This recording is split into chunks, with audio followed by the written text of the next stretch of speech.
enjoy it. Got the chat up on my other screen, so we will be discussing things going forward with the channel. Feel free to pop in there. The current job that I'm on, we are heading from Liège to Lyon for £28,000 or €29,000 rather. It's just a bit of chill, of course,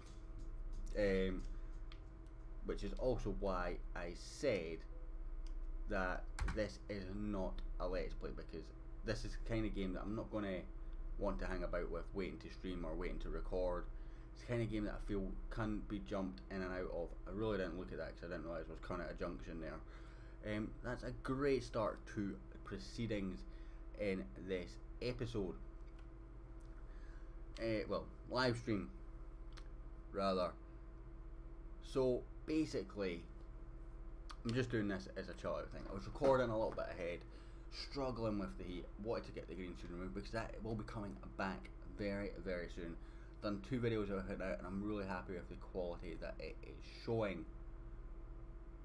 So I hope you guys appreciate me getting that back. I've now got blackout curtains, which is also part of the reason why I'm struggling with the heat, because I've got them completely closed, which is why I've not got that on, because I wanted to move the green screen just now, otherwise I would have had it on. But as I said, I'm just struggling with it. So we're heading towards Lyon in this job. We're probably about halfway there already. You know, we're 7 hours away from Lyon. We've just had a rest for it. I am using a controller as well, so if you hear any clicking, that's what it is. I do have a wheel, but unfortunately I lost the plug for it. That's not quite so ideal. Also, let me know what you guys are noticing with the quality of this stream. I've obviously not streamed for a very, very long time. Well, I streamed the Total War thing, but I believe the quality of that was very, very bad. So if you're in the chat, let me know what the quality is like just now. Is it watchable as a stream? That'd be a big, big help for me, because this is fairly new to me and I'm kind of still learning. This truck's going to cut me right off, isn't it? No, it's not. Yes, it is. Well, always fun when a truck cuts you off. Particularly when I know I'm faster than it under acceleration. I've got a fairly light load at 12 tons. And I've got a decent engine in this. Not the best by a country mile, but a decent one. And I'm getting cut off by a truck. That just sucks. So I also got lost doing this trip. I took a wrong turn. Well, I didn't take a wrong turn. I went straight on instead of turning off because I misread my sat nav. As you see, I do use the sat nav that is in the sort of the cab, if you like. We're going to overtake this truck that cut us off. Evil so and so. So the other things for the channel going forward, is this a slow down bit? Nope, still want us to do 56. It's not in a minute though, is it?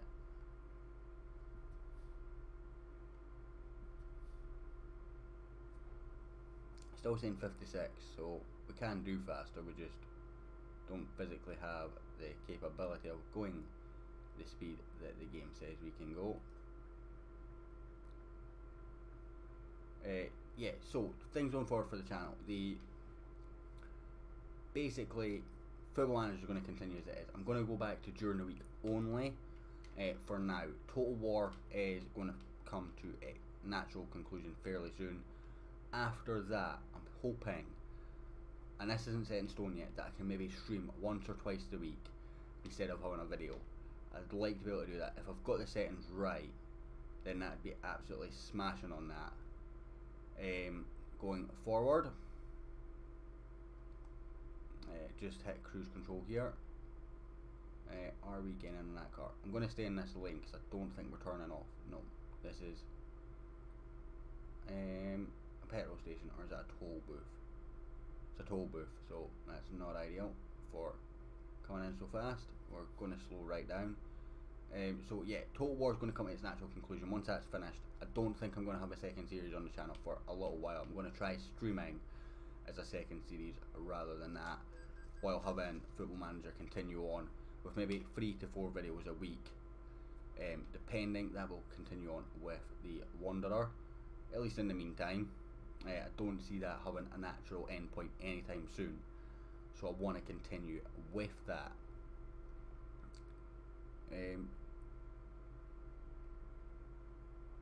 What was the other thing? There was something else I was going to cover. So yeah, I've got games that I'm quite happy to bring to the channel. I've got Darksiders 1 and 2. I think I've played 1 on the PS3. I'd be completely blind on 2. And I've got all the Deus Ex games. Again, I've played one of them. I think it's Human Revolution that I've played.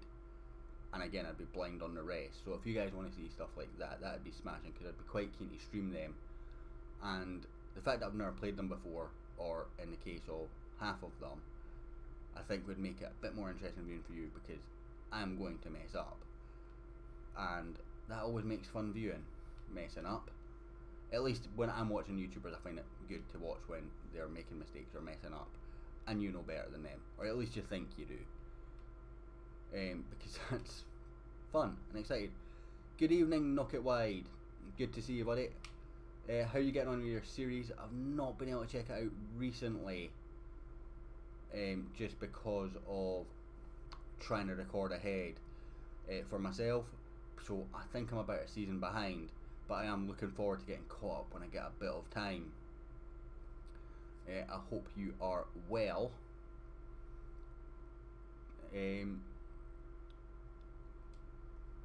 So yeah, I also think that staying with Toulouse in the Wanderer is going to be the best thing going forward. Let me know what you guys think of that. Just because unless we can get a top job, it's not going to work out. I did have interviews with Juve, but I didn't even get a job interview with Man City or Barcelona. And that, the reality is are we going to get a step up?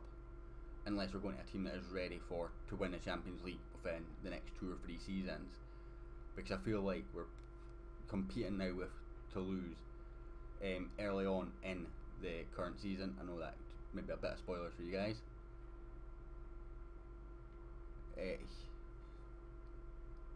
Well, mate, no worries, it's heating up. To be fair, we're hitting the big time soon. Good stuff, mate. Good stuff. Absolutely love the tactic you've got. I've been using it on my Toulouse save, and it creates so many interesting games. You never see it. It's rare you see a 0-0, I should say. And for me, it's one of the things that you go into the FM groups on Facebook and they say it's an overpowered tactic, but it's much more entertaining to watch, in my opinion. Anyway. And I think you had such a great bit of business early on with Forest as well. At least what I've seen anyway. With the loan signings, you seem to get them right, and that obviously helps keep you on a financial stabilisation. If there's anyone else that's watching after the stream, go check out Knock It Wide's channel. He does absolutely great series on Football Manager with Nottingham. Well, it's a journeyman series. He's currently with Nottingham Forest. I'd also recommend checking out the first club he did, Clyde. I am very much in the wrong lane here, so having to brake, let that car past. How is the weather where you are? Knock It Wide as well. It's absolutely cooking here. I feel like I'm melting on stream, which is why I am not on camera right now. That's more warning signs. It's just on the side of the road, that's fine. But yeah, it's a fantastic series that he's got. So I'm losing my train of thought because I'm trying to cover so much, probably too early into the stream as well. I don't really have the natural streaming vibe, and because I've not done it a lot, I still got to learn it all. So is the quality of the stream okay, by the way? That's the other worry I've got, is are you going to hit me? No, you're not. It's definitely a bit of a cheat tactic. It's me for the days. I do miss Clyde, to be fair. Yeah, I think I managed Clyde. I done it was a challenge that was on the actual FM forums. I'm trying to think what it was called now. It was like the Diffuse Challenge, if you know what that is. You sort of holiday for the first season in England, and you take over the team that's been promoted to the Conference North or South. I think you have your choice. in Scotland, back then we didn't have the relegation promotion. Now I think it's slightly different. You would take the team that's been avoided relegation or promoted. Back then we didn't have it, so you just took the team that was 10th in the 3rd division, as it was called then, and you tried to basically just work your way up. And this was not long after Clyde had their back-to-back. Thank you very much for confirming the quality is good, by the way. This was just after they'd had their back-to-back relegations. They finished bottom of the league, and I was like, do you know what? It was a Scottish version of this Diffuse Challenge, and I went, I'm going to take them on. I think it was FM 12, maybe 13, because it was one of the first times I didn't manage Rangers, because I couldn't get entertained in managing in the 3rd division with Rangers. I just couldn't get into it. And I built them up, and I remember, I've only ever done this, I've done this challenge once since, but I remember having so many good players. And back then you could get foreigners on as free agents, and the majority of the time these foreigners were regens. And I ended up with a team that was basically, to the quality of the Celtic team, on part-time wages in the Scottish Championship, because agents kept coming and offering me players. It was an absolutely ridiculous team to have. Weather's Extreme just got back for a couple of days in Stratford, which was ridiculously hot. I mean, we're up here and I'm struggling. I've just got no ability for the heat. And I'm away to Bulgaria next week as well. I'll fly out in a week today actually. I'll be just leaving, or I'll be just about to land in Bulgaria, and I'm struggling here, so I'm dreading that. Now, I was looking forward to it a month ago when it was nice and cold weather, but now I'm struggling with this heat. I'm wondering if it's worth it. Maybe go in the winter instead when it's nice and cool, a bit warmer than here. I'm glad the stream quality is good. I did change the settings from the last one, because I noticed the last one was pretty poor. And I think the other time that I'd done that challenge, I got East Stirling, and that was when they'd fixed the agents coming offering you a player that you could get for next to nothing, despite being well below their level. And I basically ended up having state-of-the-art youth facilities, because I kept just luck of the draw, getting absolutely amazing regens coming for the youth team for no apparent reason, and then selling them at the Premiership for about £1 million, and then 35% sell-on fee or whatever, and then they would get sold on for 3 or 4 million. And I just kept investing in the youth facilities, and it worked a treat. I think I won the league, and then was like, right, I'm done with this save, because as much as I was great with that, I just couldn't get into the let's grind the Champions League win.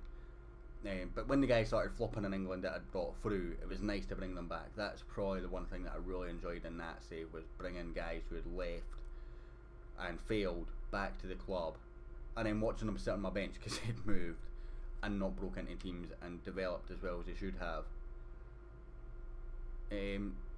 Just curious, mate, what was your favourite save on Football Manager? Just let's get the chat going, and if there's anyone else in the chat as well, just come up with a conversation topic, because I'm still trying to learn this whole streaming thing. It's only my second stream, and in the Total War one there was so much to talk about with everything going on, and at that point I was still learning Total War. Don't think I'm going to do Total War on the channel again. I do love the game, and I was kind of thinking to do Free Kingdoms in the future. Unfortunately, I've noticed that every single video I've got, I'm getting monetization warnings, and that doesn't affect me now, but it would affect me in the future if I eventually got the watch time and whatnot, in terms of being able to have certain things on the channel. So I think it's just a better idea not to stream it or play it, and have different games on the channel instead, which maybe suit your demographics a bit better. The Total War videos never really got the views, which was a shame, but you know, it's understandable. I mean, what kind of games would you like to see on the channel? Because I always do like to have a support game or a stream game. But I've still got my lights on, I really don't need them on now. It's pretty light here. If there's any games that you would like to see, I did do Geometry Dash, of course. I completely failed it, to be honest. Typically do a network, say with my brother, which adds an extra dimension where we're both chasing the best player. So every year's FM, so that's just every year's FM really. Yeah, I remember I used to, when I was first, I would say I first got into FM, it was maybe a few years, it's about FM '06 and 7 I think. I used to play it with my dad quite a lot. And I think it's stopped after 2 saves we done. One, we started in Scotland when we just picked 2 random teams. No, we started unemployed, but with the plan of managing in the 3rd division of Scotland, I think he got East Fife and I got Alloa. After a year he got sacked and was raging and said we should start again. Which was great because I was winning the league at that point quite comfortably. And then the next year the next save that we done, I think I got Doncaster Rovers in English League 1 they were in, and he got Bradford City in the same league. And that was done sort of just by randomisation of numbers based on the alphabetical of the league.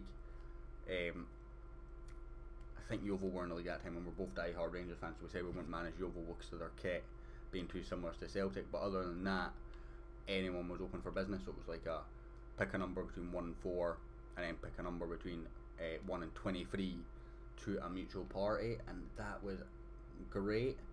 Apart from I moved to Coventry after about 18 months and got relegated at the same time he got promoted with Bradford City, and I just don't think we ever got round to playing it again. And then I moved out to live on my own after that, so I've never really done a network save since then. But it would be interesting to do it with someone who's got the same level of enthusiasm for me in the game. I've tried to introduce friends to the game, but it's never quite worked out for me to be able to do that. But I would love to be able to do it. And I can imagine with your brother as well, the competitive edge you must have with each other when it comes to not just signing the best players, but signing players that are going to fit your tactics and beating each other if you're in the same league or in the Champions League. Excuse me. We are about 2 hours and 28 minutes game time, or 116 miles away from Lyon, and this road is not the most entertaining road in the world for me to drive. So I hope you guys bear with me. I'm veering though, because I've put my chat at probably the wrong side of my OBS just to make sure everything runs smooth. Probably should have put chat closer to the game so I could just quickly check when I'm checking the mirrors, instead of having to actually turn my head to read it. And I'm just going to quickly pause just to grab a drink, because you should never drink and drive, of course.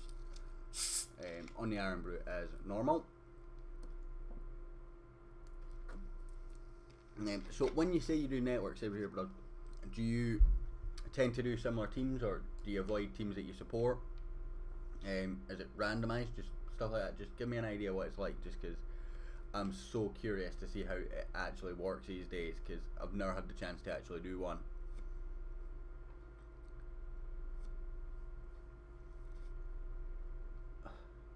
I'm not sure if I'm just dehydrated or sweating too much.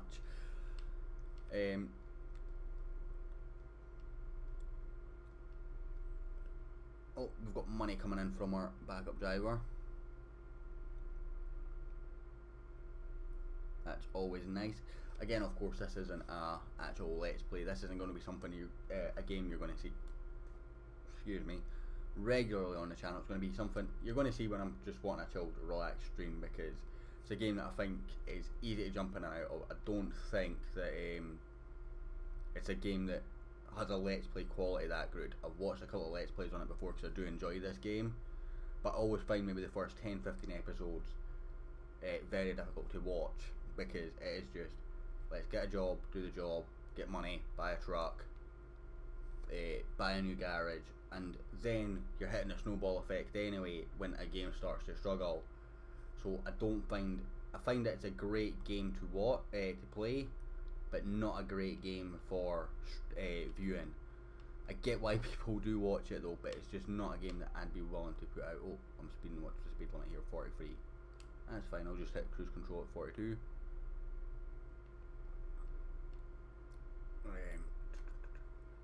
And again, we're coming out here. Yeah, we started unemployed, and my path this year has been, I'm not going to try and pronounce that team in Denmark. I hope you understand that. really wouldn't want to butcher it, but I butcher enough names doing the Football Manager series, particularly now I'm back in France, without having to butcher a name on a Euro Truck Simulator, particularly a team name. I always find butchering the team names quite bad.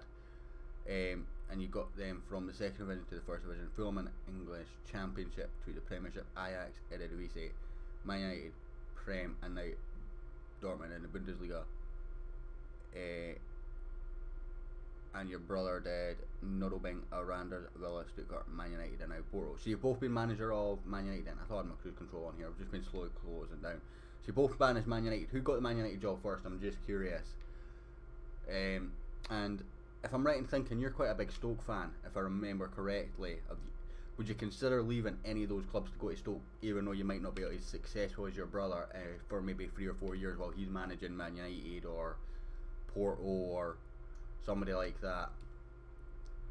Because that's always one for me. Is during the Wanderer, I obviously turned down the Rangers job when I was at Hearts, and the only reason why I did that is because at that point I'd basically said I'm not going to go to Rangers until the end of the series, and I'd literally said that maybe 2 or 3 months beforehand that in game that I wanted to end the series with Rangers, and I couldn't leave Rangers and go back, in my opinion, and it was the hardest thing I've ever done in a save, is turning down the Rangers job. I've never done it before. I'll probably never do it again because I found it so difficult to do.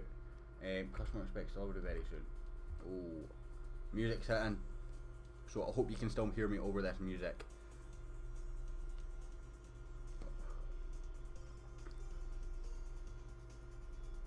The other thing I'm going to ask for is this Man United thing, just because I'm seeing you both manage Man United.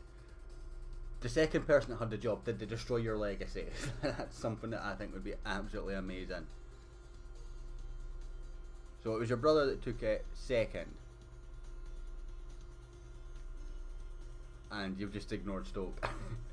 That's good. It's always good to see the team you enjoy in real life, or the team that you support in real life, doing well on FM naturally. I remember for years we used to struggle for the financial side on FM, and you would see us going from like top of the league to suddenly 7th in the league in 2 or 3 seasons, and I used to always get so annoyed at it when I wasn't managing them. It's one of the big reasons why I stayed with them for so long.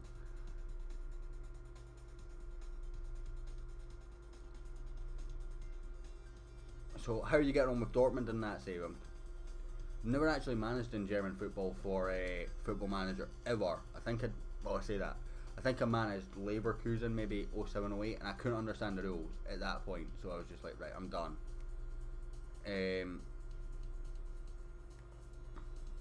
So I moved. So I've never went back to Germany, but I'm really thinking about it for FM 19 for the series on the channel. They've got the licenses back, of course, so I was thinking of coming back for it then and going back to the Bundesliga. I'm just going to get around this corner and I'm going to read your follow-up comment, because I do see it's there. So yeah, I won the league in 5 cups in 1 season. That's a good going. He got 1 league and 7 cups in 2 seasons, so I did better really. He just got the Champions League when I didn't. Dortmund is great. Transfer restrictions are so easy and just 34 games to play.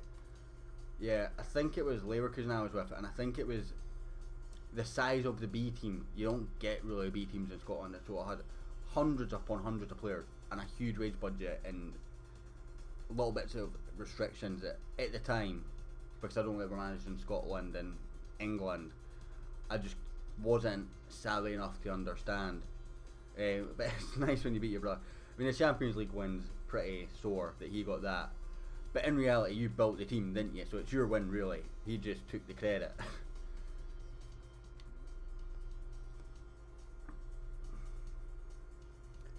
What is the transfer restrictions in Germany? Just to get an updated idea in case I do go there, because I really am thinking of that for at least a series in FM19. Probably my beta, to be honest. But I don't want to go in completely blind and mess everything up, because I basically did that the first season with PSG, and or I nearly did that with PSG rather. I did manage to win the league in the end in FM18's beta. Part of that is because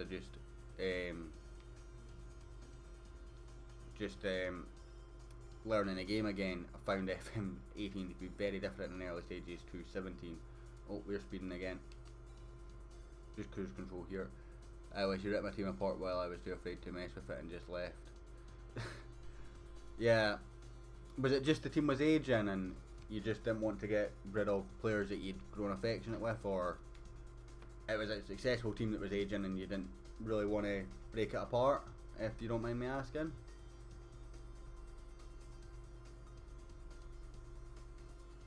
So, no rules, just free to sign in on from anywhere, right? Any EU rules? Because I know from watching Loki series last year, the EU rules for the Serie A looked absolutely horrific. And that's put me off managing Italy this year, although I did have that interview with Valencia, so I'll have to be open to it in some form or another. Really, don't I? I don't know what lane I'm supposed to be in here.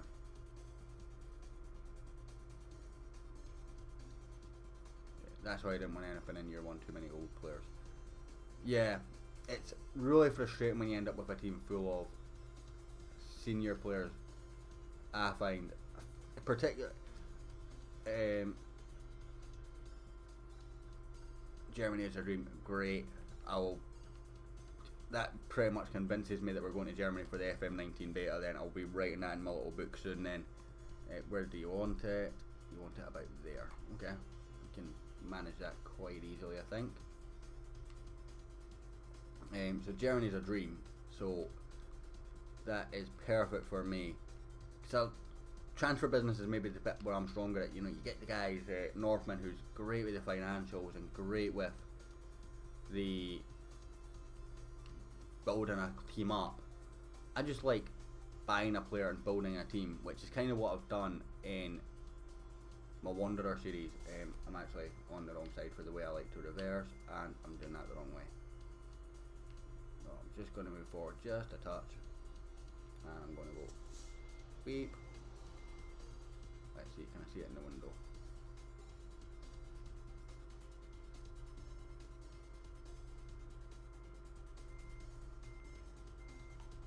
Oh, messed this up. Really not very good. I was kind of trying to be comfortable. I'm normally fairly good at these off camera, and now that I'm doing one on camera, I'm messing it up. I need to be a bit wider, I think, anyway. Let's just go into this view because I can actually see what I'm doing from here. Really should have gone in from the other side. Right, but I'll be able to do it from here now. That's fine. So back onto B.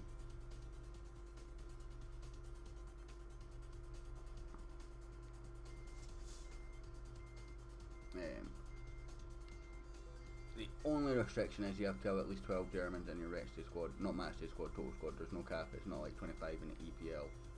Right, that's pretty much perfect, because I do tend to like to have at least some homegrown talent, so really don't mind having 12 Germans in there.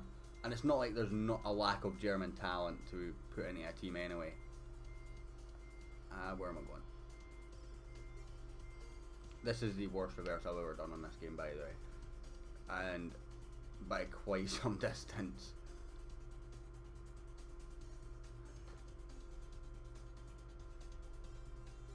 Hey Ross Kenny, thank you so much for popping in and the support.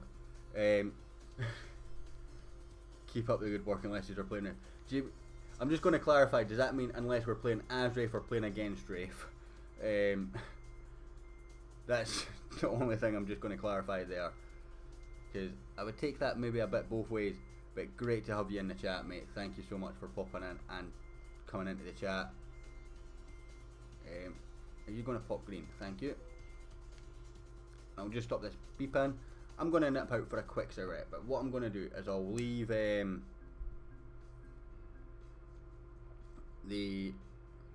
yeah, I remember Rafe being absolutely nightmare during the forfar time, that first season. They're absolutely horrible to play against.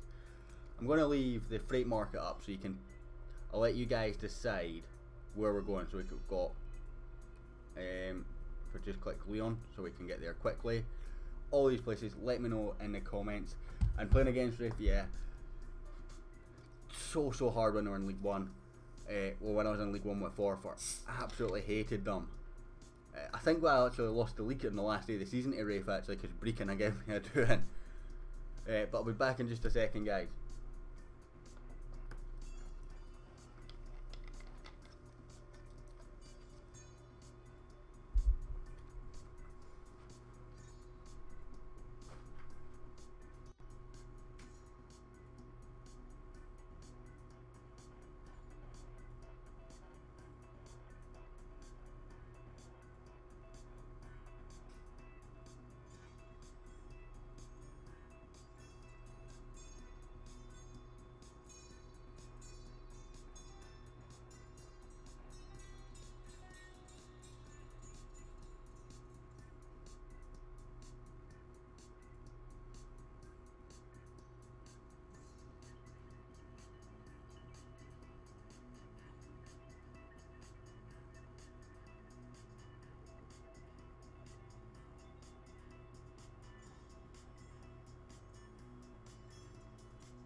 And I'm back, guys.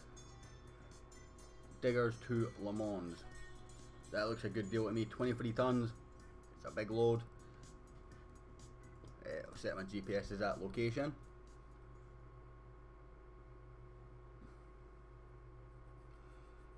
Yeah, struggled to get into this year until about the winter update, doing I say with Ray. Season 5 in the SPL and finished 4th and got into Europe. Back-to-back promotions as well. Back-to-back promotions is a nice way to do it. I always struggle in the doesn't matter what league I'm in. The second tier I always find horrific to get out of, be it England or Scotland. always struggle with that second tier. To do that back to back, I think is phenomenal, and I think both you guys have actually done back to back promotions this year with Clyde and Rafe, respectively. I just find the gap from League 2 to League 1 isn't that big, but the gap from League 1 to the Championship is massive, and I can never attract the players for it, at least from what I've done, in my experience anyway. I think I've always taken 2 or 3 seasons in the Championship. How far out is this thing? 39 miles. Okay, we've got plenty of time, at least. And of course we're going to Le Mans, so we're allowed to speed just a touch.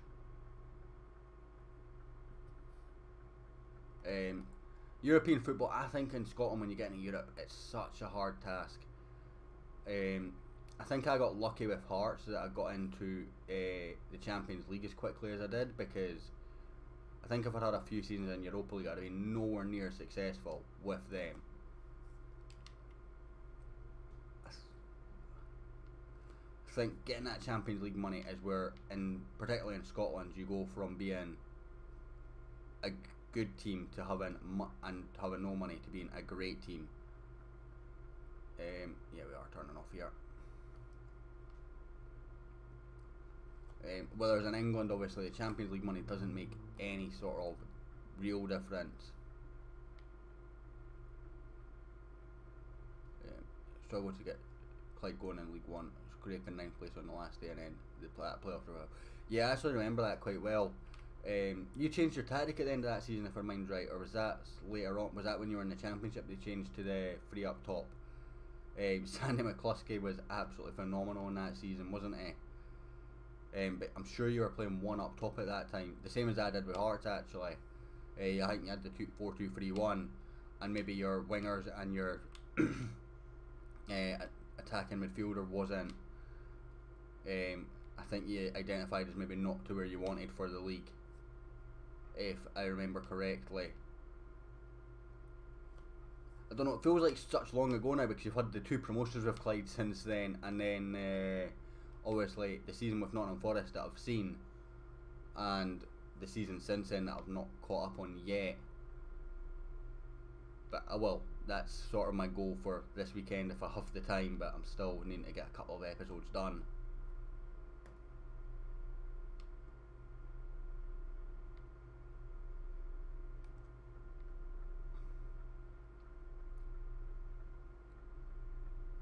Note that was the season I changed in fairness, it was my FM17 tactic, but I had to change Statnwich into that cam. Yeah, I kind of agree. I think when I was at Forfar, the best player I had inherited a team that was expected to get relegated, had been in the playoffs the season before, but what I'd end up having was Dylan Easton, who was absolutely phenomenal in that position, and Mark McCallum in the goal, and that meant I had a foundation of players already to build on, and it's so hard to find a good attacking midfielder in the lower leagues in Scotland, so I was really lucky in that sense. And I think I played my FM17 tactic with Hearts. The Diggers, take job. I didn't think it's quite a complex. It's got quite a lot of detail to that tactic, so didn't really want to do it with Forfar. So I ended up. I think I'd just get stuck in. But no, I get what you mean with the Dantanovic at Cam.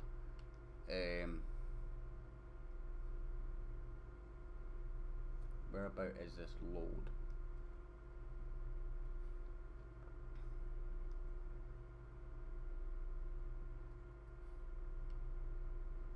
Is it in here? Nope. Across there maybe? Just getting lost in a quarry, guys. I'm struggling to get motivation to play now. I think it's because FM19 is nearly FM19 and I think second and third went through the playoffs, and I think the gap is that big. I don't think the gap is that big. Yeah, I mean, it's maybe not as big as what I thought it was historically. I mean, most of the times I've managed there, I was saying before, up until FM12, I don't think I'd done a save that wasn't Rangers in Scotland. I just couldn't bring myself to really do it. I think I'd maybe fluttered with a few, but never majorly more than a season or two here and there with a team in the 3rd division. So I think when I've gone up, I've had the Hibs, the Hearts, Dundee Uniteds to deal with still, and that's always made it that bit harder. And you maybe have a Killier and Inverness coming down with when they really shouldn't have came down. There was weaker teams in the SPL, which is why I kept getting stuck. I do agree with the FM19 thing though. Since I had a little notebook, I've now actually got a big notebook, and it's just full of stuff that I'm planning on releasing for FM19. There's a lot of stuff that I was going to do for FM18 that I didn't get a chance to do, and I just feel it's too late in the cycle to do them now. But I've got a whole book of just notes of videos. I think there's something about 103 videos, and not a single one of them is on the series that I'm thinking of doing.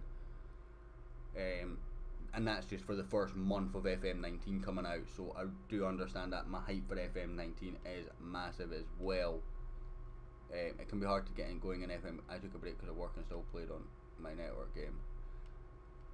Yeah, I think what I find really difficult with Football Manager sometimes, and it's even with games like this, games like Euro Truck, I find you hit a bit of snowball effect. So Hearts in my series was a good example. I'd probably hit the cap. I'd won the league twice. Was looking good for winning the league again. I think the AI actually won the league with Hearts the season I left, and I was nowhere near doing anything in the Champions League. You know, we'd picked up 2 points in 3 points maybe in 2 seasons in the Champions League, and what I felt was I'd hit that glass ceiling, but there was a concrete ceiling behind it. And I think that once you hit, if you're not in the top 5 league, you hit that snowball effect where you're there. Getting to the next level is ridiculous sometimes, and it kills motivation to play. And sometimes it'll be, for example, in France, PSG and Monaco are so far ahead of everyone else that it's boring because it takes so long to catch them. And once you catch them, you can pretty much beat anyone in Europe. I want to do a World Cup Winners' Cup, add each World Cup winning squad to make a 20-team tournament and see who can triumph. Haven't got the file, haven't got the time to make the file.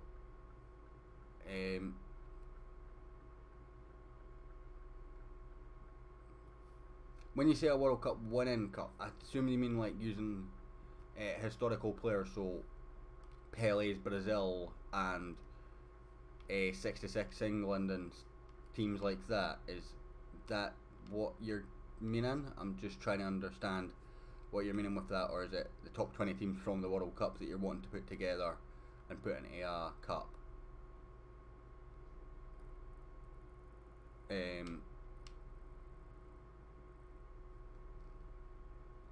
Just so I can reply, but stuff like that always do interest me. I need to find a rest stop. Where's a rest stop? Oops, no, let's get rid of that. There will be one at this toll booth, so if I can get back up there, I should be good, because this is a long drive, and I've only got an hour's drive time, and this is an 8-hour trip, apparently. Yeah, exactly that. England 66 versus France 98. I think if you could get that database correct with all the information correct, which I think would be extremely difficult to do stat wise, I think that'd be an absolutely amazing database, to be honest. The reason why I haven't played the 95 database is I feel that it's so inaccurate, and that's not a criticism on the person that made it, but I think I've read some of the stats, particularly for Rangers, who I've watched, and pretty much the only team that I watched back then, and some of the stats are absolutely horrific. I think Alan McCoy's had 14 finishing, for example, a guy who scored 300 goals in the peak of his career at that point with 14 finishing. Laudrup had something, I think it was quite high heading, if I remember correctly. I can't remember exactly. And he did score probably the best, well, the most important goal in Rangers history with a header a couple of seasons after it. But every single player said that for Laudrup to score with his head was unthinkable. So I think it, for me, that's why I never played that database. So I think with databases like that, you've got to be so perfect for it to be right, and getting it perfect is so difficult. And that's why I'm probably in a minority that are glad that SI don't do historic databases, because it's so difficult. And if you ever imagine that, for example, Zidane and Messi were on the same level, which again is probably an arguable debate, but people have so many opinions on Messi and Ronaldo as it is, that could you imagine that Zidane, or maybe Paul Scholes, or in fact Scholes is probably the best example, so Scholes, Gerrard, Lampard, who's your best one?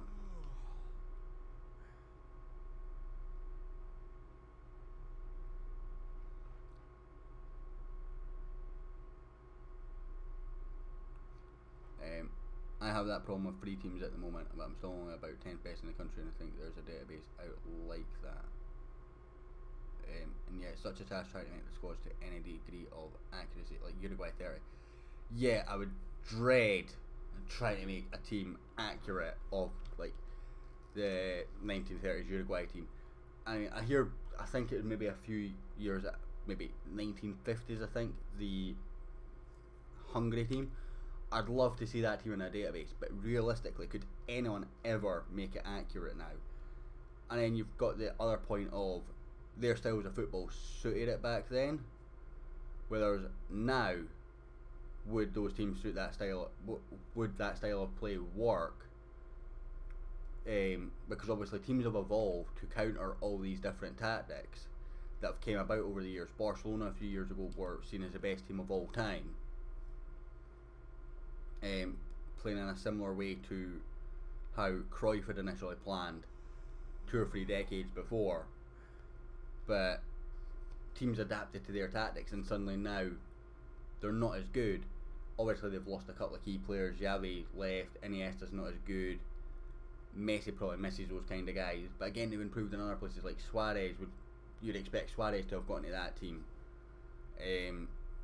So tactically, with the generations, how would that affect a kind of database like that as well? Because a team that plays 2-4-4, which was, if I'm right in thinking, was played at some point or another during the football and sort of cycle of lifetime, is the sort of dominant tactic, would not work in the modern game, because even as I said, people have adjusted tactics, and I think if I'm right in thinking, the offside rule was semi-modern as well, and that changed things with stuff like a 2-4-4 tactic, because the guys could be offside now, whether at some point, I'm sure previously they weren't allowed to. And I remember reading a statistic where, going even further back than to the 1910s, I think, there was, I need to go into here, a game, and it happened in Scotland. It was Motherwell versus somebody, and at that time the rules allowed the goalkeeper to go to the halfway line, and both the goalkeepers with the ball in their hands rather than just being in their box, and both the goalkeepers in this one game scored, purely because of that.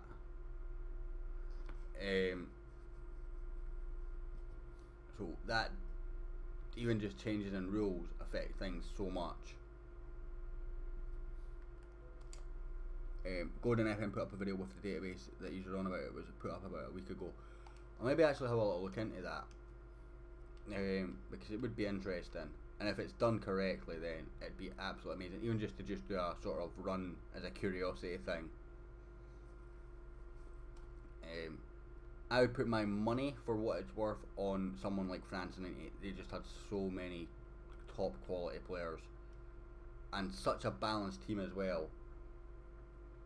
They had guys who could attack, guys who could defend, and there was never ever a dispute on a weak link, at least from my memory.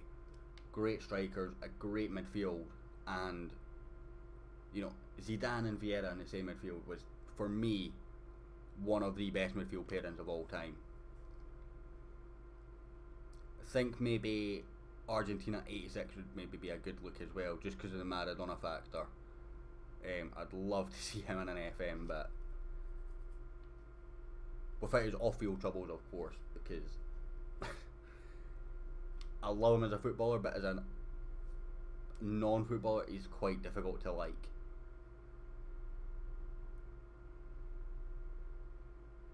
And I'm trying to even think of other great teams. I mean, the Spanish team was great in the midfield, but you know, Torres was past his peak then. Villa, I don't know. Villa was always a funny one for me. I think he was a great striker, but I don't think he was ever top level striker, if you like. So I think that Spanish team was so much about the midfield. As well was obviously having a very good defence behind them. Italy 06, struggle to remember much about that team. Again, great midfield with some quality players in there. Pirlo, Gattuso, great defenders, world class goalkeeper. Probably my favourite goalkeeper of all time in Buffon.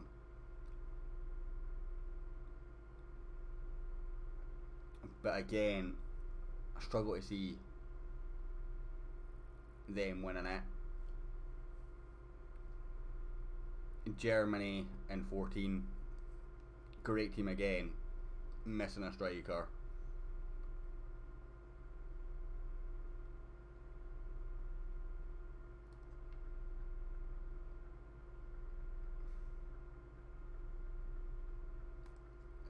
Brazil was 02, if I'm right in thinking. They had some pretty good players, well balanced team.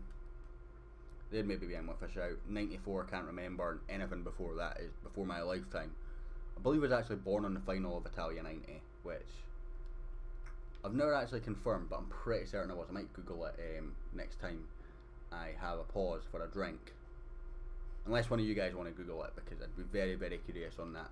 Because I had a book that told me I was when I was younger. My auntie bought me a book for my birthday that was what happened on this day in your birthday. And that's what it said.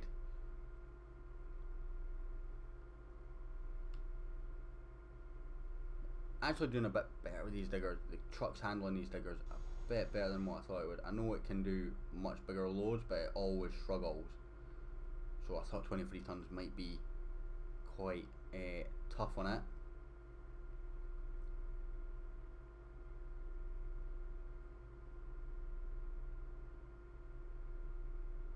We're going to have to overtake this truck again, I think.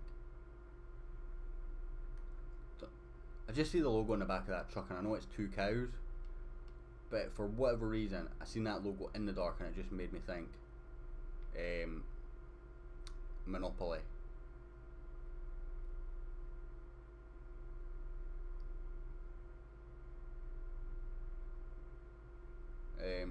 Don't take this wrong way, but you're making me feel young. I can't remember France 98, I just remember Brazil 2002.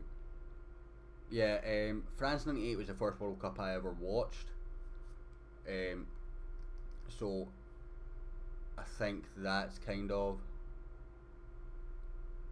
why. Have I just taken a wrong turn? Where is this telling me to go? I feel like I've just taken a wrong turn here. Yeah, I've taken such a wrong turn. It's telling me to go all the way up to Dijon and do a U-turn. Oops. So yeah, France 98 was the first World Cup that I watched and can remember. I can't remember much of it. I can mind Zidane's 2 headers against Brazil in the final, Tom Boyd's own goal in the opening game, and still technically we won 2-1 that day, by the way. We beat Brazil, who 2-1 because Tom Boyd scored just in the wrong end. And I can remember, I think it was France beating Yugoslavia on silver goal. It's the only time I can actually remember any silver goal beating involvement in a game. And was that maybe the last time Yugoslavia was in a tournament as Yugoslavia? I think. If I'm right in thinking they missed, was it Euro 92 because of talking about breaking up, so maybe it wasn't Yugoslavia. They wore red anyway. I can remember them wearing red and the celebrations from the goal. 2002, I think the only thing I can remember was Ronaldinho's free kick against David Seaman. Not that some people would appreciate me remembering that. I think I've got a fairly good demographic Scottish wise here right now that I can get away with remembering that one for okay reasons. Knockout Wide might not be quite so happy, right enough. 06. Gattuso running about in his pants. Can remember that for very annoying reasons, because I was struck by obviously Zidane's head, but can't remember much else to that World Cup actually. And then obviously Scotland got, I think, Ukraine, who were in the third and fourth playoff, and France and Italy in their qualifier group for the Euros, and we went out to that horrific goal quite late on in the Italy game. I'm not sure if that goal was what knocked us out or we needed to win in that game, but that got us the loss, if I mind right, rather than a draw. Such a strange free kick. I'm actually trying to think of World Cup games I can remember most of, and I'm struggling already. France 98 was magical though. I've never been able to get Chumbawamba out of my head since, because that was the song in the World Cup game on the Nintendo 64. Used to always load it up and gave me the goosebumps. And then I'd modify the Scotland squad so half the Rangers team was in it, because for whatever reason they weren't in the squad. I'm not sure if it was just disagreements with the manager or whatever, or if it was just the way the game did the squad numbers.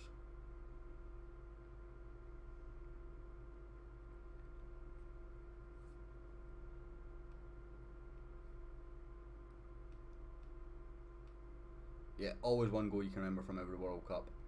I'm genuinely trying to remember. Iniesta's goal I remember from 2010. I can remember that one, and the Lampard goal that never was against Germany, the one that was about 5 foot over the line that wasn't given. VAR would obviously stop that now. Not that that's got much praise this year. From 2010, I can remember. I'm trying to think. 06. I'm really struggling for 06. That was the year England had Trinidad and Tobago in their group, because I can remember the adverts, because they had a player called Jason Scotland in the squad. So Iron Brew done adverts, and I'd go into the team bus and it'd be Scotland's team bus, and you'd just get Jason Scotland, who I think played for Dundee United at the time, would get up and go, "Hey," and then go, "Scotland's going to the World Cup," which was quite annoying because I really wanted us to go to the World Cup and we didn't. But Scotland did. I don't even know if he got in the game, the park, to play England, but it'd be nice if he did. Trying to think of a goal that I can remember from that World Cup. I genuinely can't remember one. You're saying Joe Cole against Sweden, and even that's just not ringing any bells to me.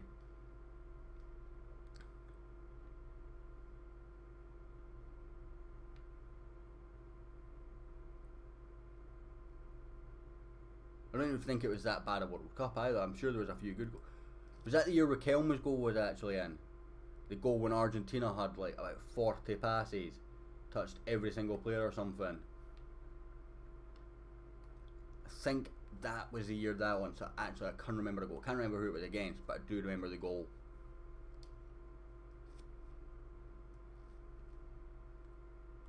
What a player he was, by the way, Riquelme. Absolutely love watching him a few times, and the very limited time that I got to actually watch him. Just such a great player.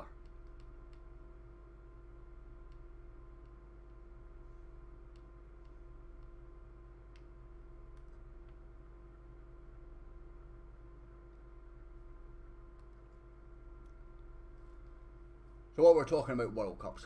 Who's everyone's prediction to win the World Cup as things stand? Everything up in the air a little bit just now. I actually like the look of Croatia. I think they've done very good in the group stages. Obviously Argentina were their big test and didn't really turn up.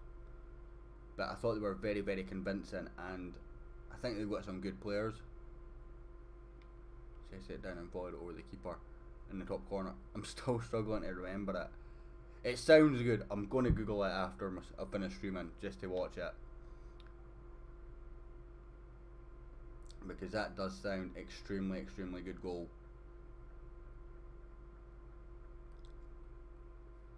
I mean, the other thing is, everyone I'm seeing seems to be saying Brazil for the final. And I'm genuinely not sure Brazil will get to the final. I think if Mexico turn up the way they did against the Germans, they're in for a game, and I don't think Brazil are that solid defensively. And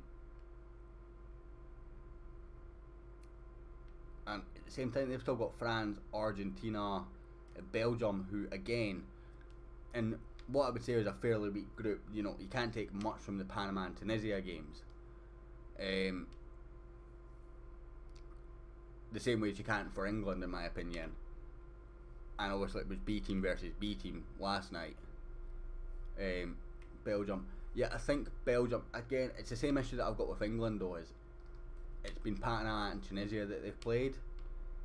And the England game, did either team really want to win that game? There was no, both teams playing reserves, resting players, no real interest. I think it was difficult to judge. And that's why I'm leaning more slightly to Croatia. Particularly if Croatia get past Spain, I think they look good for me against England. I think they've just got the midfield to boss.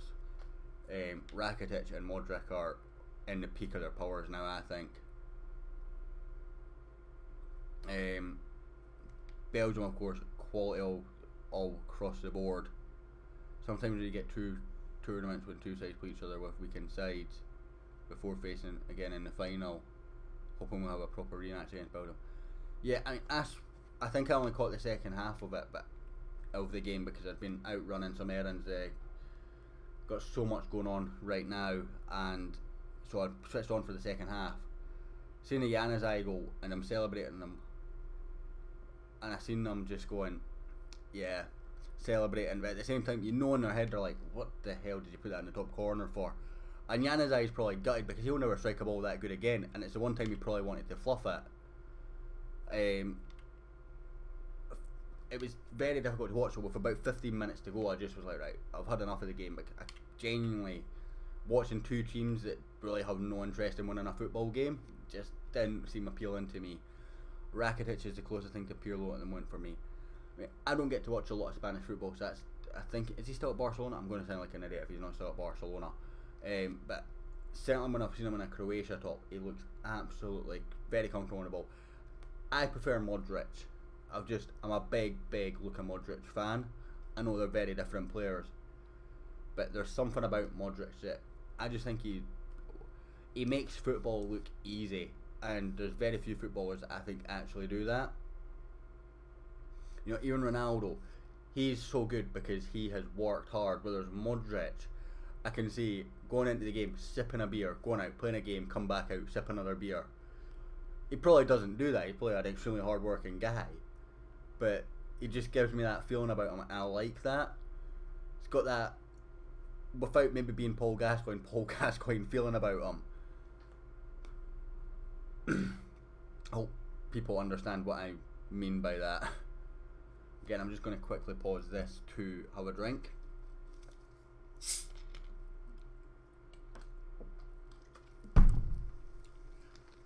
Didn't mean to hit the bottle off the unit. I'm going to go away that World Cup final that I said I was going to do. Okay, so Italia. Oops. Still getting used to this new phone as well. Okay.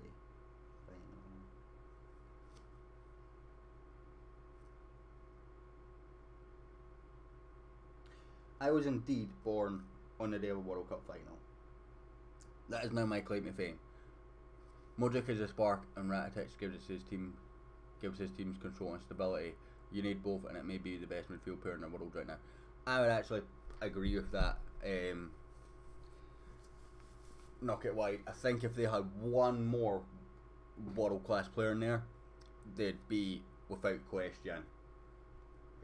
So who won it that year? West Germany won it that year,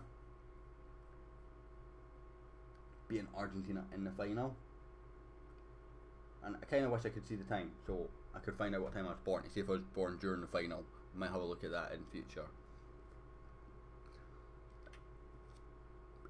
But yeah, I think you could be right with Modric and Rakitic. I think they're quality. I don't want England to win, but there's something about that squad that you can't tell what. And that Dembele is better than both of them, in my opinion.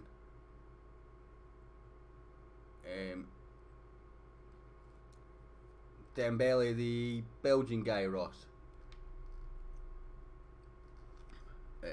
Always get so many Dembeles in the world of football, and when two of them are now called Musa Dembele as well, it makes it even more confusing. It's ridiculous. Again, he's pretty good. I think he's more. Is he not maybe more of a box to box than both Modric and Rakitic though? I could imagine all three of them could work in the same team. Very, very well. In fact, I'd actually quite like to see that, just to see how it works. I think maybe don't have that defensive stability that someone like Makelele or Vieira historically has offered.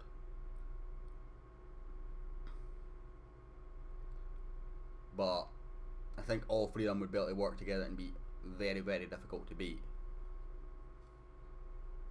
Maybe have like a 4-man central midfield and Kante in behind them. Like that. That'd be quite a good midfield four. Very narrow though. Need attacking wing backs to make that work.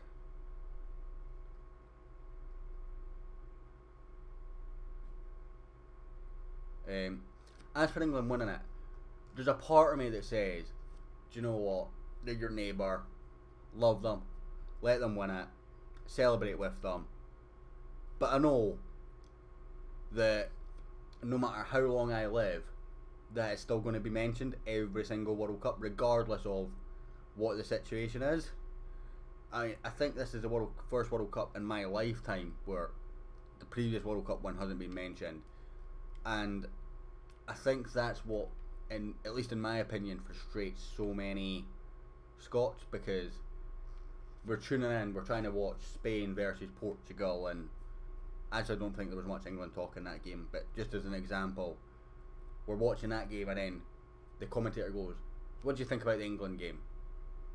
The England game's maybe not for another 2 or 3 days, and it makes it, and I get that the vast majority of the audience is going to be English nationals who want to hear that, but for me, I don't. It's when I'm watching the England game, talk to me about the England game. When I'm watching a different game, let me watch that game and talk about the two teams that are actually playing. And I think that's the reason why I don't want them to win. It's nothing else to it, but I do agree. I do and I don't, because it would be nice, but at the same time, I don't know if I could bear it.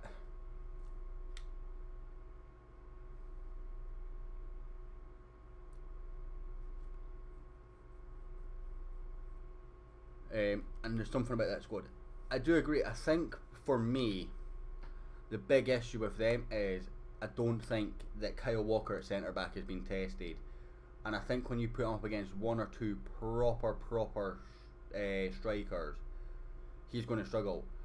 I like the guy. I think he is an absolutely world class right back, but as a centre back, I think there's a lot of questions with him that I just don't think he's got the natural positioning for it. He's very, very good going forward, and he's solid defensively, but he's not great defensively. You get that every level when it's frustration. For example, tuning in to watch Stoke v whoever in the cup, and I can guarantee Man United or Chelsea will get talked about. Yeah, I completely get that, and I know in Scotland it's Rangers and Celtic, and obviously because I'm a Rangers fan, I'm like, oh, that's fair enough. The problem is, they're maybe talking about Rangers or Celtic. For me as a Rangers fan, I'm not tuning in to watch Partick Thistle versus Hamilton, because I'm a Rangers fan. I've got no real interest in watching Patrick Thistle versus Hamilton. I know people do. I know there will be neutrals that might watch it because it's a football game, or there'll be some fans that go, yeah, do you know what, there's nothing else on or whatever, and then they talk about Rangers and they talk about Celtic and they're like, yay.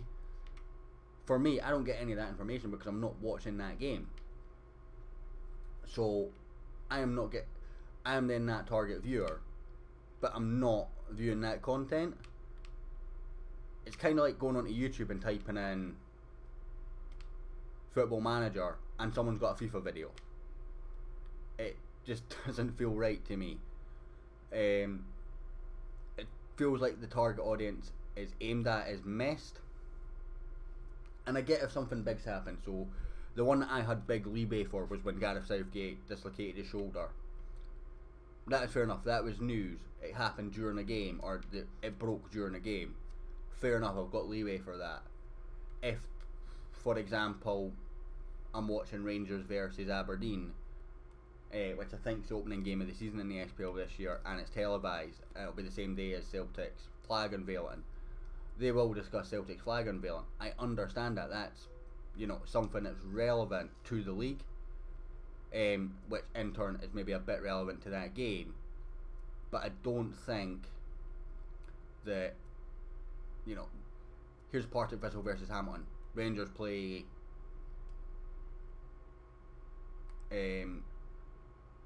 Dunfermline tomorrow. Let's talk about that. I just think it's disrespectful to the teams that are playing, and I feel as a viewer that would be targeted for that in the instance of Scotland, that I'm not watching the game anyway, so they're missing their target audience. And I can imagine in England it's very much the same. I don't watch a whole lot of English football. I refuse to pay for Sky and BT these days because the cost of it is just astronomical.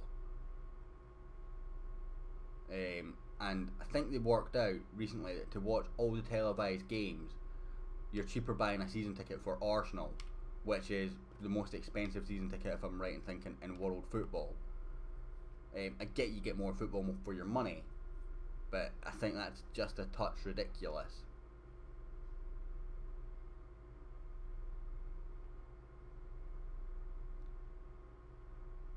Yeah, definitely, Ross. I think, Dundee United not getting promoted this season was a big talking point for Scottish football. Livingston getting promoted back to back on such a small budget was huge. Neil Lennon's suspension with Hibs should be discussed in the opening day of the season because,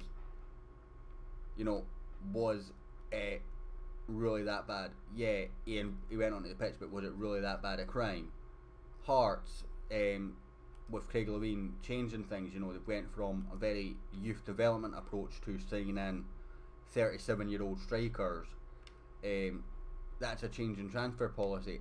I think that's an interesting talking point that again could be discussed because it's relevance to the league in opening day. And I think these teams have big... Oh, I'm running out of fuel. How much fuel have I got? Let me hit. Got 180 miles in fuel. Where's the nearest fuel station? Let's get rid of that. Right, got one right here, so let's just stick a wee note there to remind myself. So yeah, I think all that's big talking points. It doesn't get enough mention when other teams are playing. Whether it's the talk will be on Celtic haven't lost a game for 3 weeks. I don't think that's really relevant to a game that's Partick Thistle versus Hamilton or Rangers versus Aberdeen or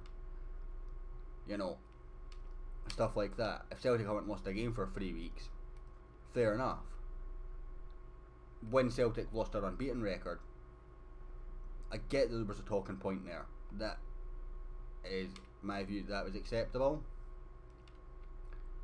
But there's a lot of these things that I just think they almost try and have the Chris Sutton, the Ali McCoist Stephen Craigan diverting the topic to Old Firm matters when it doesn't really need to be the case.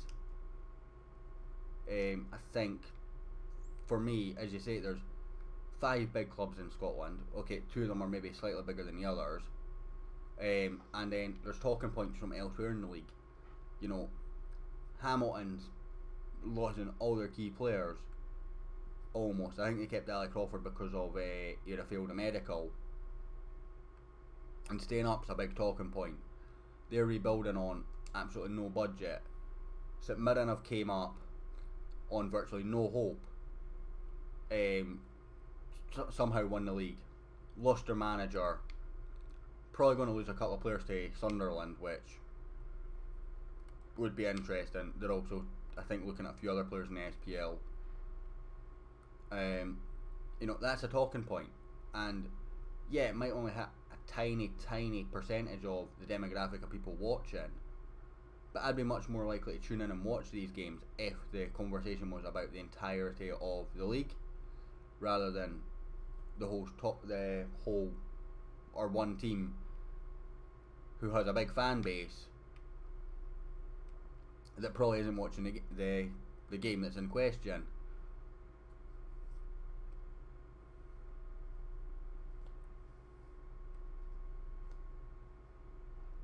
Right, we need to hit this fuel stop pretty soon. We're about 80 miles out, so we will actually reach Le Mans without fueling up, but I'll forget to fuel up when I'm there.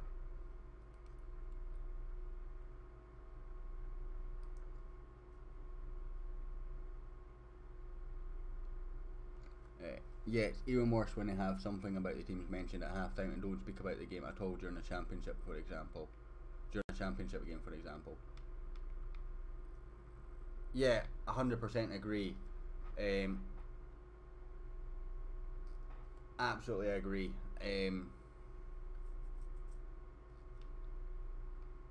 If you're watching, for example, next season Dundee United versus Raith is on the telly, which I think would be a feasible game to put on the telly. Actually, you know, getting a few of the Dundee United games on the telly would probably be good for Scottish football in general and selling the league. And if you're watching that game and Rangers by, I don't know, John Souttar, just a random Scottish name of a player that I actually quite like and would be happy for us to sign. So Rangers sign John Souttar and this game's on, and then they spend that full half time talking about John Souttar and Rangers. Is it the right move? Is it too much money? Is it not enough money? Have Hearts sold themselves short? Have Rangers overpaid for a defender who's not played in front of that size of crowd on a regular basis? I would be extremely peeved if I was a fan of either of those clubs who's just watched a great half of football with 5 or 6 great talking points, maybe a penalty decision or a controversial free kick or a controversial red card, maybe some great play that can be discussed tactically, and then that's what they're discussing. I'd be extremely annoyed. Have 5 minutes at full time for that. You know, after you've initially discussed the game, mention it and say, this is breaking news that's happened. Fine, accepted. But I can understand why clubs or fans of smaller clubs can feel so aggrieved at that, particularly when, you know, yous are already fighting for limited telly time anyway. It's the one or two times a season that you're getting to see your team on telly and they're talking about another team.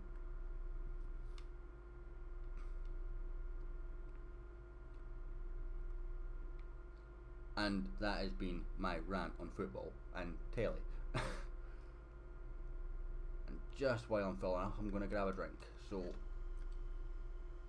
can I hold it and open a bottle of juice at the same time? That's the question.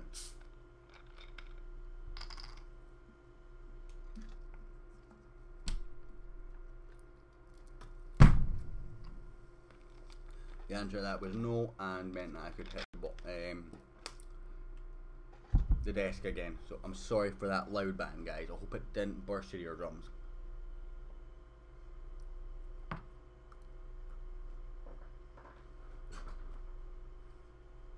Just out of curiosity, Ross, how many championship games are televised this year?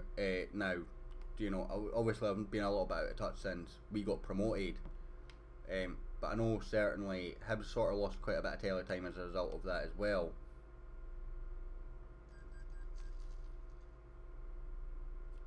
Please tell me I'm not damaging this truck because I came in wrong. Weirdly, a Stoker now classed as a big boy in the championship. We're going to be on telly quite a bit now.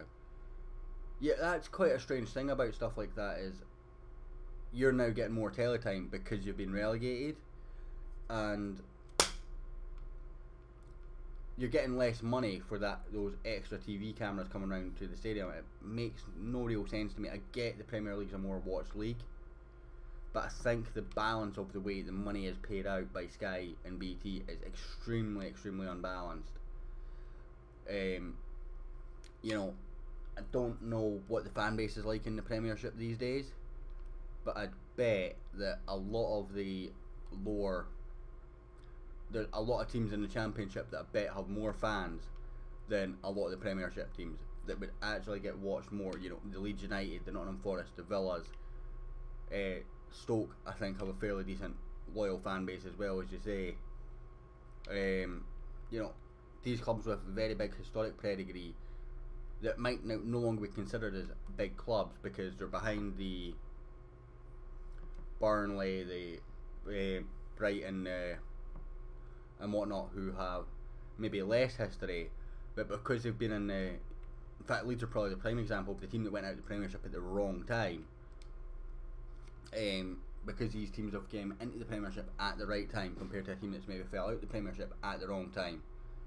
They're now the smaller club, but they still have the bigger fan base because the club that's came in at the right time has had the benefit of 80 million a season TV money over the team that got relegated, who had, I don't know what the TV deal was before that. I think it was 50 million before that, but going back to when Leeds were there, it was drastically less.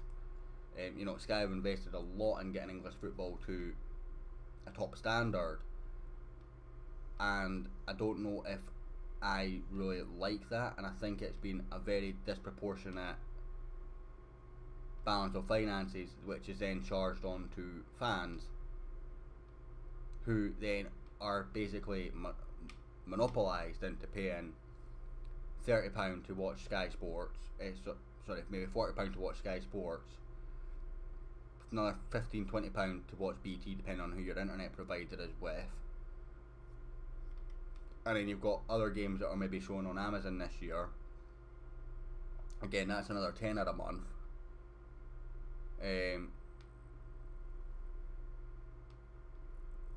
It's, for me, very frustrating. As a football fan who maybe just, for me, I would be quite happy just watching Rangers games and no other games, but to watch the Rangers games I've got to pay for Man City to be televised. That's Sky BT for you. Sky's covers Scottish football and Sky and BT Scottish football is shocking, and you're lucky to get a Scottish campaign game on Sky if you're lucky to get about 10 games on BT. Yeah, no, 100% agree. I remember when we went down, and I think we got the individual TV deal, which meant virtually all our away games were on BT, and that was when BT were just first starting, and Rangers games were the most watched games on BT at that point, because we were just obviously very happy that we got our games televised. So we went out and all got BT Sports. I think I actually got it for free that year because my internet at that point was with BT, which was fairly handy for me. And then exactly right. Oh, exactly right. We probably have 2 seasons to get back before we have to cut back on finances, and for now we can still operate as a Premier League club. Yeah, and I think that was the big thing with Villa this year, if I'm right in thinking, was they were in their second year. Next year they get a smaller parachute payment, and suddenly they have to completely cut back because they can no longer afford to run on that budget. And what's reality is going to happen, I think a few of their players have taken big pay cuts, whereas they're now going to have to cut back so much that they're probably going to fall into being a mid-table championship club through the fault of losing one game, which I think, obviously it's not for the fault of losing one game, they could have gone up automatically, but the reality is it was one game that's caused them to have to make all these cutbacks, and for me I just don't think that's right. And at the other end of the spectrum, you've got a team like QPR who spend £100,000 on a 35, 36, 37-year-old defender a couple of years ago in Samba to keep them in the Premier League, and then they go down with all these players on £100,000 a week wages. The reality is what business model was that? But the teams that are in these positions do that because the risk is greater than the reward. Sorry, the reward's greater than the risk. But at the same time, they're risking the future of the club directly in doing so, which I find is absolutely crazy. You know, it's only now that if I'm right in thinking that the QPR wage budget is starting to stabilise, and that's after a number of years in. Blackburn's another great example of a team that went down at the wrong time. Obviously they had their spell with a rich guy who chased success, and they won the league in '95, was it maybe? And then they got relegated a couple of years later, of course.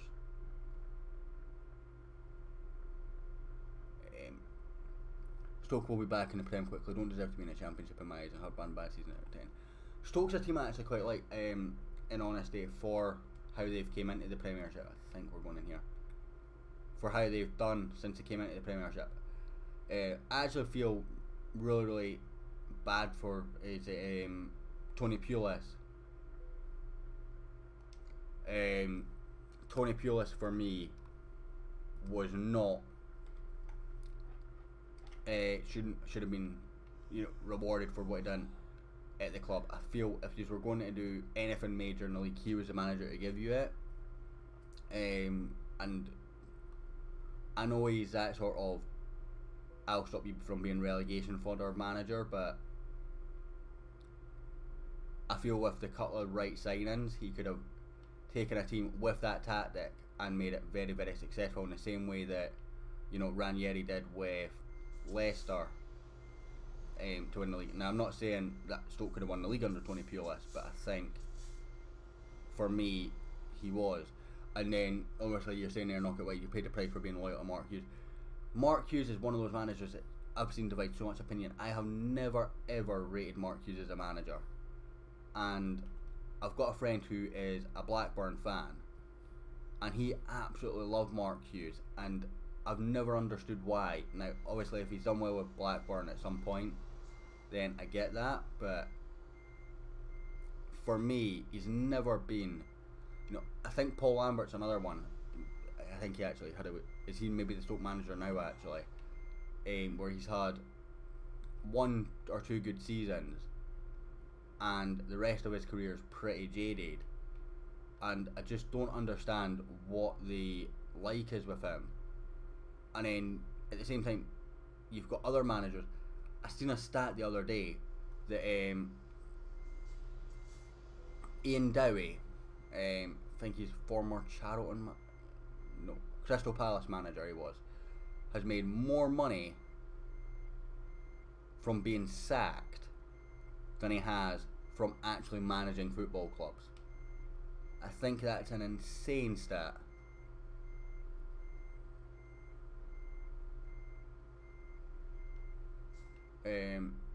Right, I'm just going to park this up because I'm on 2 big bad parks. Pulis was beginning to evolve and play some really good stuff, but we hit a bad patch and just completely repeated defensive tactics despite not having a player to suit it. I mean, that's fair enough. If you've evolved a team and hit a bad patch, I can see why you wanted to go more defensive, particularly when that's what he's known. But you also have to realise you've evolved the team for a reason. You know, if you're changing a team to suit a new tactic, if the old tactic, if you've built the team for that tactic, is what I'm trying to say. The tactic that you've once had isn't always going to work.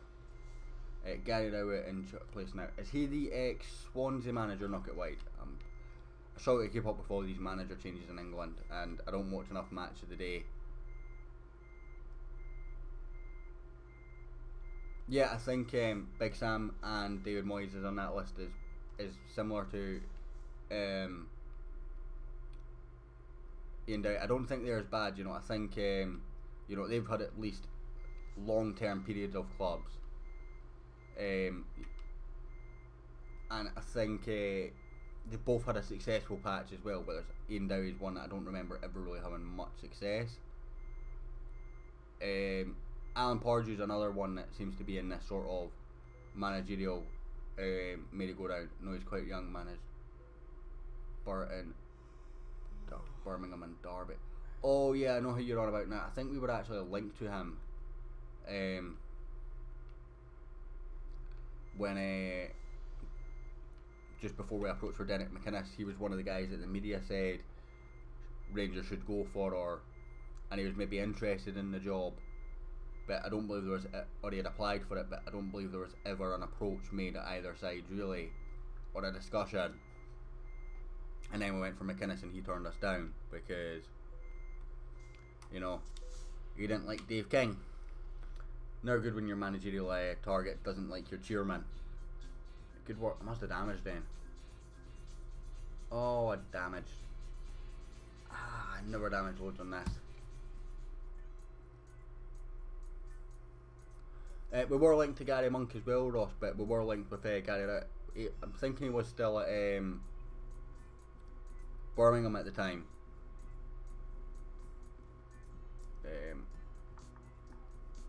Just take that. Anyway guys, I'm going to just about end this stream. Thank you so much for popping into the chat, guys. Really appreciate it. I will try and stream some more in the future. I will have the camera on next time as well. I'm just too hot, so I've had to take my top off on that, and didn't want to go under strikes for being naked when I'm technically not naked. But thank you so much. I hope you enjoyed, and I'll hopefully catch you all next time, guys.